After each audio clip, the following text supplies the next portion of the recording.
waxaa meel xun gaaray dagaalka Somali Cowboy ama Cabdi Iftiin ninka lagu magacaaba ee dhalinyarada ee ku nool Mareykanka iyo sidoo kale dadka Soomaaliyeed ee ku nool gudaha dalka Mareykanka iyo gudaha dalka Soomaaliya.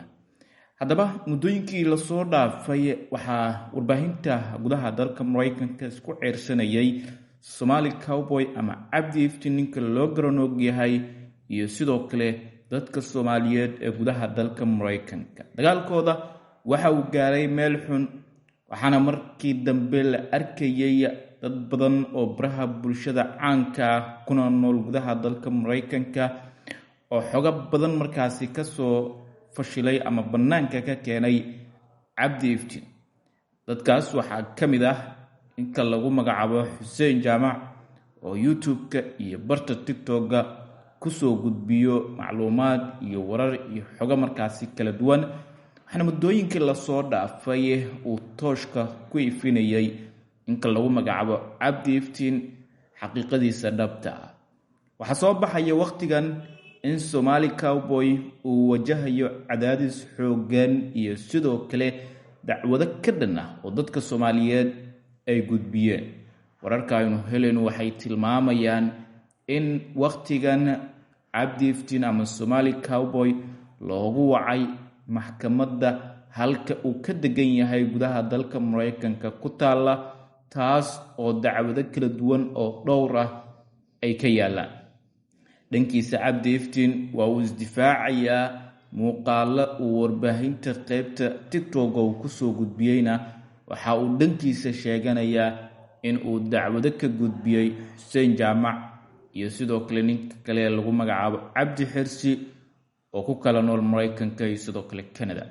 xogihii ugu dambeeyay ayaan kula wadaagi doonaa daawade ee ku saabsan dagaalka Cabdi Iftiin iyo Soomaalida Mareykanka, dacwadda waqtigan laga gudbiyey iyo cadaadiska uu wajahayo ee dhanka sharciga Somali Cowboy.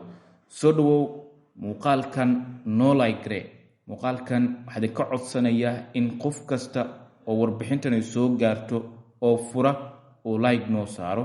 waxaan u baahannahay kaliya 50 qof oo like noo saarta muuqaalkan 50 qof oo like noo saarta ayaan u baahannahay. haddii aad soo gasho waa naga codsi muuqaalkan noo like haddii aad warbixinta xitaa dhammaysan karin oo aadan markaasi doonaynin inaad warbixinta dhammaysato innaga kaliya muuqaalka noo like aragtidaadana qaybta faallada ah ku dhiibo marka aad warbixinta dhammaysato. haddii aad horey noola joogtayna waan kaaga mahad celinaynaa. haddii aad nala joogina calaamadda subscribe-ka noo taabo. hagaag muddooyinkii la soo dhaafay waxaa warbaahinta si weyn u qabsaday dagaalka Somali Cowboy ama Cabdi Iftiin iyo Soomaalida Mareykanka. haddaba muxuu yahay dagaalkan? Somali Cowboy ama Cabdi Iftiin waxa uu muddooyinkii dambe u muuqday nin weerar ku ah dadka Soomaaliyeed ee ku nool gudaha Mareykanka, si gaar ah dadka markaasi shacabka iyo sidoo kaleba siyaasiyiinta xilalka ka haysta dowladda Mareykanka. muxuu yahay dagaalka uu Cabdi Iftiin ku hayo dadka Soomaaliyeed iyo sidoo kale siyaasiyiinta dowladda ku jira? Somali Cowboy waxa uu ka hadlayay muddooyinkii la soo dhaafay Soomaalida Mareykanka inay yihiin dad xun oo tuuga ah oo waddanka ay ku nool yihiin khiyaanaya. sidoo kale waxa uu ku tilmaamay inay yihiin dad khabyaaladaystayaal ah, siyaasaddii Mareykankana khabyaalad ku soo daray oo khabyaalad markaasi ka shaqeynaya. waxaana weerar toos ah uu ku qaaday inka lagu magacaabo Cumar Faatax oo dhowaan u tartamay mayorka Minneapolis iyo sidoo kale xildhibaaneed Ilhaan oo ka tirsan Congress-ka Mareykanka iyo siyaasiyiin kale oo dhowr ah. haddaba dagaalka uu Cabdi Iftiin ku qaaday dadka Soomaaliyeed siyaasiyiintooda iyo dadka shacabka ah ee Mareykanka ku nool waxa uu markaasi ahaa mid maalinba maalinta ka dambeysa ka sii daray oo warbaahinta kala duwan ayuu markaasi ka fadeexadeynayay oo xitaa masaajidda dadka Soomaaliyeed ayuu weerarayay oo uu ku tilmaamayay inay yihiin meelo laga taageero kooxo kale oo dhaqaalaha loogu aruuriyo lacagtana loo marsheeyay. xitaa xawaaladaha ayuu sidoo kale durayay. dad badan ayaa isweydiinaya marka Somali Cowboy haddii xawaaladaha uu sidaas ku tilmaamay, isagu qoyskiisa iyo familkiisa maadaama ay Soomaaliya ku nool yihiin halkuu lacagaha usoo marin doonaa. laakiin ninkan xogo badan oo laga helay waxay tilmaamayaan in aysan bajirin cid eheladiisa ah oo Soomaaliya ku nool oo xiriir ula leeyahay ama uu soo xiriiriyo. maxaa yeelay ninkan dadka Soomaaliyeed markii hore intuusan dagaalka sida tooska ah uga dhex qarxin waxay ku haysteen buug uu ugu magac daray Call Me America, igu wac America, oo uu qoray oo waxyaabo badan oo xadgudub ku ah dadka Soomaaliyeed iyo diinta Islaamka iyo dhaqankaba uu markaas ku qoray. waxaa wararka qaar aynu helayno ay tilmaamayaan in dagaalka buuggaasi lagula galay uu u bedelay mid dadka Soomaaliyeed oo dhanba markaasi ay duulaan isaga ku yihiin. buuggaas maadaama aniga shakhsiyan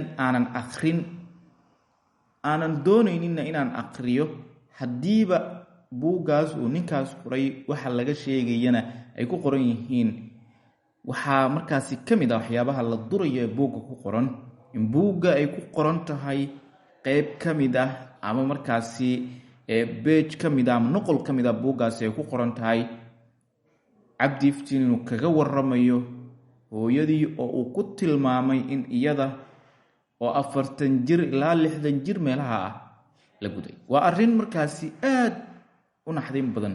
aniga xitaa markaan hadda idinla wadaagayo oo aan sheegaya ayaa aad markaasi uga xishoonayo inaan si qayaxan ugu dhawaaqo. waa arrin marka nin hooyadii duulaan ku qaaday. dad badan waxay isleeyihiin marka ma dad kale oo Soomaaliyeed ayuu cafinayaa. waxay dadka marka leeyihiin haddii mar hooyadii weerar ku qaaday ilama ahan inuu dad kale oo Soomaaliyeedna cafinayo. haddaba buuggaas ayuu dagaalka ka soo bilowday oo dad gaar ah oo buuggaas durayay ayuu Cabdi Iftiin ay isqabsadeen ama Somali Cowboy. kadibna waxa uu si toos ah u weeraray guud ahaan dadkii Soomaaliyeed ee kale oo uu ku tilmaamay inay yihiin dad aan faa'iido lahayn. dagaalkooda waa uu sii socday.